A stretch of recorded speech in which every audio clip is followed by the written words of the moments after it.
Bonjour amis astrophiles, un petit temps de partage concernant l'entrée du Soleil en Balance, donc transit qui durera du 22 septembre au 23 octobre.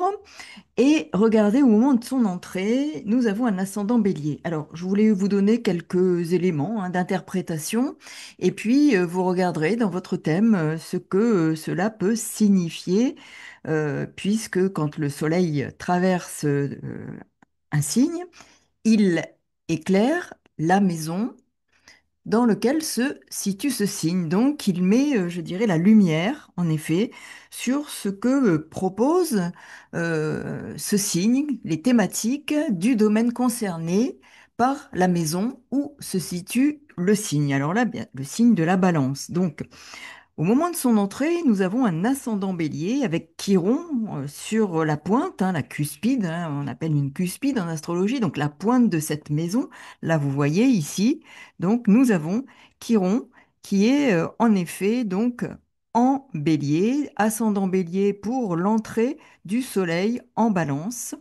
Et Chiron est opposé à Mars, Mars, planète maîtresse du signe du Bélier, qui fait lui son entrée, Mars, en Scorpion, où il est un des 2 maîtres, et il est au carré de Pluton. Donc nous avons matière à transformer, à transmuter certains domaines pour, je dirais, pouvoir accéder à une phase de alors, après une blessure, je dirais, il peut y avoir une blessure, mais qui ne demande qu'à être travaillée pour guérir, alors avec des transformations.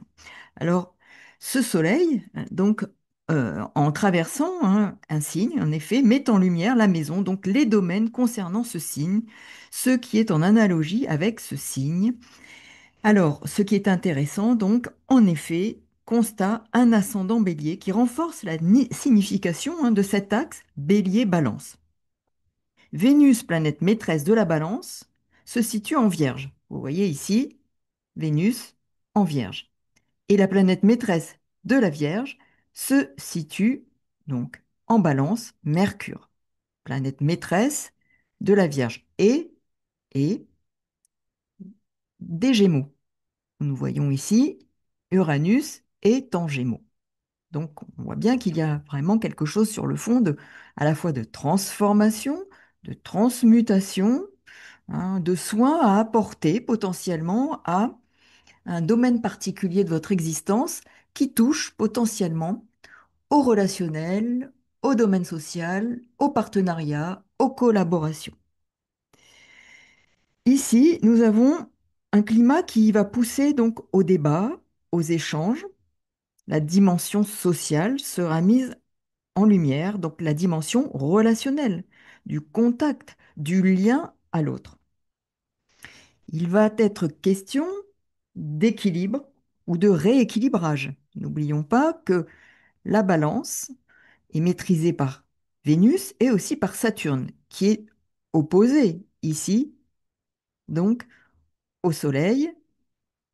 Neptune est opposé exactement aussi au Soleil. Nous avons ici à comprendre les enjeux de ce que peut nous proposer et nous inviter à mettre au travail, à notre insu parfois, mais nous le vérifierons par des situations concrètes dans notre existence, ce transit du Soleil en balance. Donc, équilibre, rééquilibrage sera à rechercher. Il peut y avoir une mise en lumière de ce qui n'est plus authentique dans nos collaborations, nos relations. Ça peut être dans le travail, ça peut être dans la vie personnelle, dans notre rapport aussi à nos ressources. Qu'est-ce qui a besoin d'être rééquilibré? Donc plus authentique dans les relations, les échanges, les collaborations, les partenariats pour ouvrir des discussions afin de tenter un rééquilibrage. Mais si cela n'est pas possible, il peut y avoir, alors peut-être pas rupture de lien, mais je dirais plutôt avec Neptune en 12. Vous voyez ici, la planète Neptune est en maison 12 et en bélier, maître du bélier Mars, carré Pluton en Scorpion. Bon, on peut avoir quelque chose qui effectivement nous parle de rupture, mais aussi potentiellement d'éloignement, de mise à distance, un retrait pour retrouver une forme de vérité et de justesse dans les rapports, les collaborations, les partenariats, les échanges. On tente de rééquilibrer une balance, quelque chose qui a pesé et qui a besoin d'être mis en évidence pour aller vers un rééquilibrage et plus d'authenticité, plus de vérité. Mars aura fait donc son entrée, hein, pile en Scorpion et Chiron en Bélier en 1. Cela peut nous donner des informations sur les tensions possibles, sur la rudesse des échanges, hein, la volonté de mettre son énergie pour plus de vérité et d'authenticité. Cela met en lumière potentiellement le maître du Scorpion, hein, les deux maîtres, c'est Pluton et l'autre, Mars. Mars est en Scorpion et Pluton est au carré et il est en Verseau.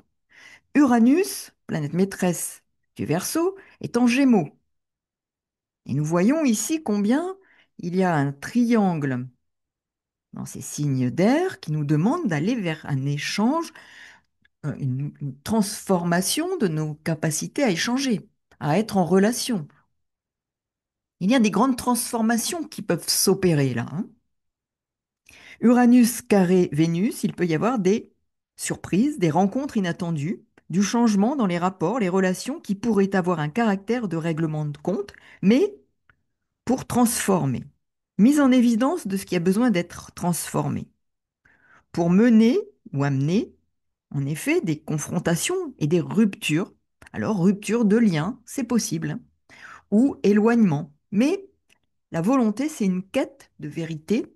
Et je vais revenir pourquoi j'évoque la quête. Il y a une quête de vérité parce qu'en effet, Vénus, planète maîtresse de la balance, alors en vierge, bien sûr, cela peut nous pousser à vouloir soigner, prendre soin de nos relations, mais aussi parce qu'il y a une quête de vérité. Et Vénus est au carré exact de l'astéroïde Vesta en Sagittaire et 8. Observez ici, Vesta. L'astéroïde Vesta, au carré exact de Vénus. Alors là, et Vesta est en 8, maison 8, et en Sagittaire. Donc là, nous mesurons qu'il peut y avoir en effet des transformations relationnelles, des réorientations majeures, de nouvelles directions données à des liens, des collaborations dans le travail affectif, mais aussi dans notre gestion, je dirais, de l'argent, hein. Vénus est en Vierge, hein, on organise différemment nos dépenses, on prend conscience qu'il y a à réformer certaines, certaines conceptions et façons de gérer nos biens, notre rapport au travail, nos ressources, mais aussi nos vies relationnelles. Vénus représente à la fois la planète maîtresse du Taureau, la planète maîtresse de la Balance, et nous avons combien ici il est important de prendre conscience peut-être de la gestion générale de nos ressources. Et nous avons observé au moment de la naissance de ce Soleil en Balance, nous avons l'interception de la maison 1 et 7, mais aussi des signes Taureau-Scorpion. Et ça, c'est important de prendre en compte qu'il y a comme une difficulté à, euh, à gérer, peut-être à prendre la mesure de ce que représentent les valeurs du taureau et les valeurs du scorpion. Il y a à transformer, à transmuter. Pour l'instant, il y a une lutte et une difficulté à intégrer qu'il y a justement à revoir et comment nous gérons nos biens, nos ressources, notre vie relationnelle, pour aller vers quelque chose de plus authentique. Vesta en Sagittaire plus en maison 8 est en quête de vérité, donc doublement, hein, avec le carré à Vénus en Vierge. Donc cela nous indique et renforce ce que Chiron en 1 et en Bélier propose. Là, c'est-à-dire, je dirais, l'expression en fait de plus de liberté d'être dans les relations. C'est une quête de vérité, une opportunité de transformation, de transmutation, de renouveau, tant, je le répète, relationnel que dans nos ressources au sens large. C'est aussi une voie de guérison possible et en profondeur, ici, qui nous est proposée pendant ce transit. Voilà, je vous souhaite un bon transit de soleil en balance Il commence ce transit le 22 septembre et il court jusqu'au 23 octobre, où là, le Soleil fera son entrée en Scorpion.